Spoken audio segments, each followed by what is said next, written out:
Now we're talking about documentation. So there's a rule attached to documentation. You cannot just create paperwork for your day program, for your home care, for your transportation. You don't just want to make up forms. There's certain things that need to be on the form. So you need to make sure that you're putting all this stuff on the forms. You don't want to just wing it and create, oh, I'm going to have their name and their favorite color on the paperwork. No, you need to make sure that you have everything associated with the rule for documentation that is on your paperwork and that it is completed in its entirety when the paperwork is completed. So when the compliance officer, your home care managers, whoever at the end of the month, when they turn in this paperwork, the compliance officer or whoever oversees the compliance for the associated program, they're responsible to make sure all these factors are it's a space for all these factors on the paperwork. However, the person, the manager, the person who is overseeing the staff directly who completes this paperwork should make sure it's completed in its entirety before they give the paperwork, before they turn it in for filing. So you want to make sure all that is done.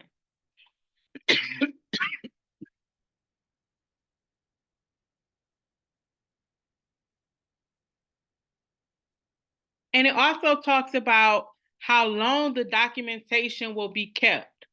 So you need a system of how this is going to be kept, and you need two ways that it's going to be stored.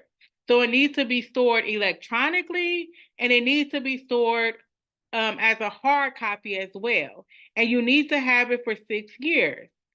So in 3 years, just because you have overflow and clients, you can't get rid of this paperwork. You have to have a filing system at the end of the year where you box this paperwork up or whatever you need to do to make sure if you're audited in 6 years that that paperwork still exists.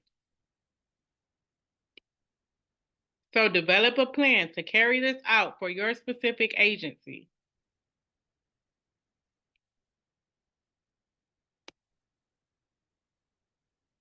And make sure the plan is working.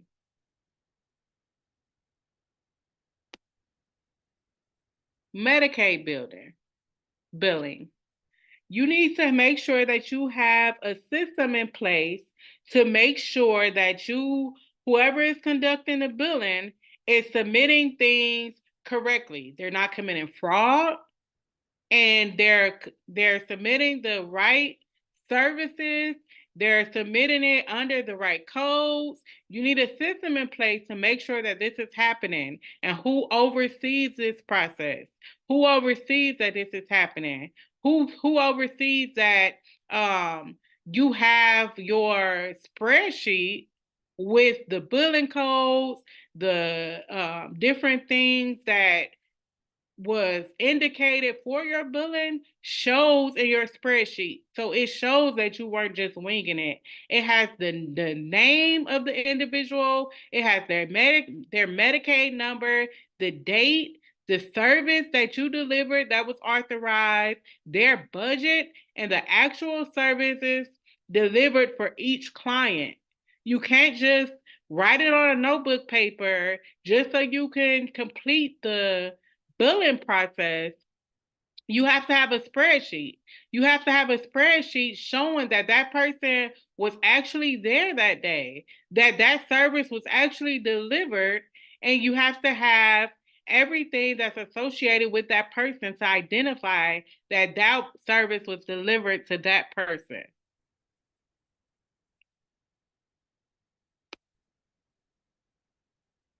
So go ahead and create your spreadsheet now and your plan of how you're going to ensure that the proper billing is occurring and who's going to be responsible to complete billing. And look, this can change. It may be you right now because you have a small agency, you have an agency that just started, Or you could hire someone and maybe it changed to your COO or, whoever you hire in this place. But that's why you're updating this as it grows. You have a plan in place for now, and then you upgrade your plan or update it as it grows.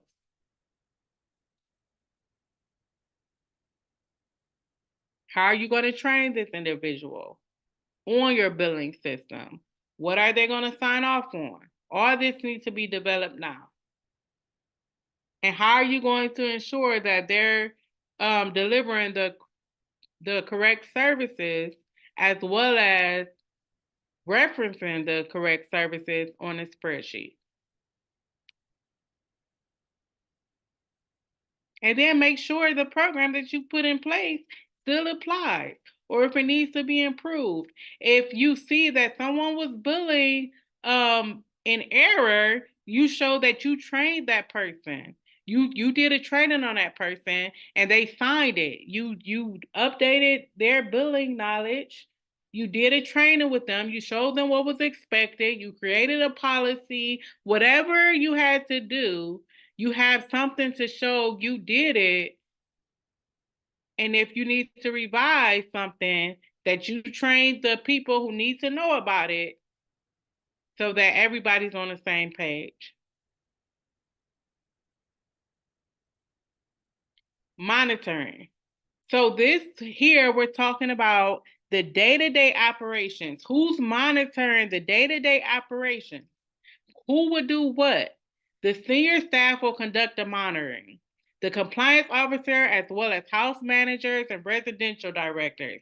So this is showing the people who directly are associated with the service at a management level, as well as the compliance officer who oversees them, are responsible for the monitoring of services. So this is showing that you're making sure that if anything compliance-wise is coming up, you're being able to address it immediately to make sure you are not at risk for further non-compliance. So this talks about how will management know if there's a risk. They're going to do Q&As weekly.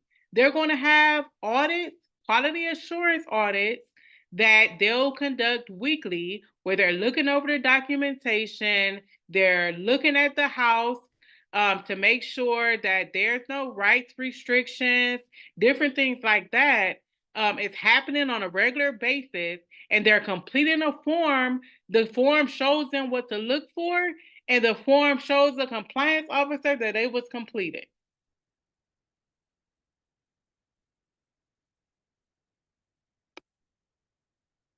Develop the plan for your agency. What will they do? Will they conduct Q&As? What sheet are you developing so that you make sure that the Q&As that they're conducting goes according to the rules of what they need to be looking for? Rights restrictions, medication errors, documentation errors, making sure that medication is being done daily or whatever time frame that the person is supposed to have, making sure if it says that Cindy is supposed to have a pillow for 30 minutes elevating her feet, that you have record of that the house has record that is being done. Things like that. Who is monitoring to make sure that whatever the ISP says is supposed to happen is being carried out?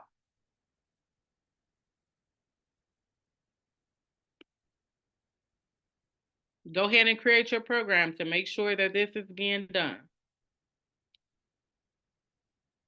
How are you going to know that this program is working? What are you going to do if it's not working? How are you going to conduct retraining?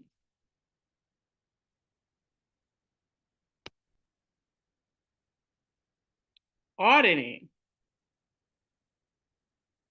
So the state is not the only person who should be coming out and auditing your paperwork.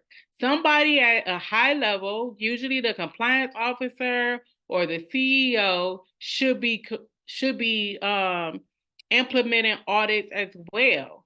You need to make sure that something is in place. The last signature that goes on this paperwork at the end of the month is somebody at a high level who understands compliance and signs off that the record is done correctly, or if it wasn't done correctly, an incident report was done, a retraining was done, whatever needed to be done to keep this from happening again is happening. And you need to sign off on it. And then if you did a retraining, if there was an incident report, anything like that, you should record those findings. You need to have corrective actions. If you say you retrained somebody or they were trained on something, and they continue to do it, or it was something that was uh so great that you gave them a corrective action immediately, you need to have all that done in your audit. You need to have all that documented as a part of your monthly audit that you did, your weekly audit, however often you're going to do this, you need to make sure that that's done.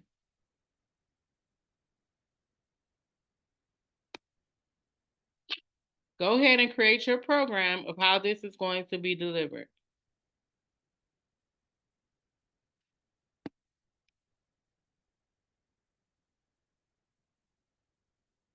Develop your training materials. If you have to do a retraining after an audit, if you have to do a corrective action after an audit, whatever you need to do, what are you going to do to make sure this is carried out? And is it effective? Is whatever was in plan, stating that Cindy was going to hold her legs up on the pillow for 15 minutes a day, if it's not working because they were doing it at 8 o'clock, and 8 o'clock is the time that a shift change happens, then you need to change it. Talk to the doctor. Do it specifically have to be at that time? Talk to the doctor. See if it can happen at another time. Show that you are making sure that this is corrected. You're implementing whatever you need to do to make sure that this is occurring.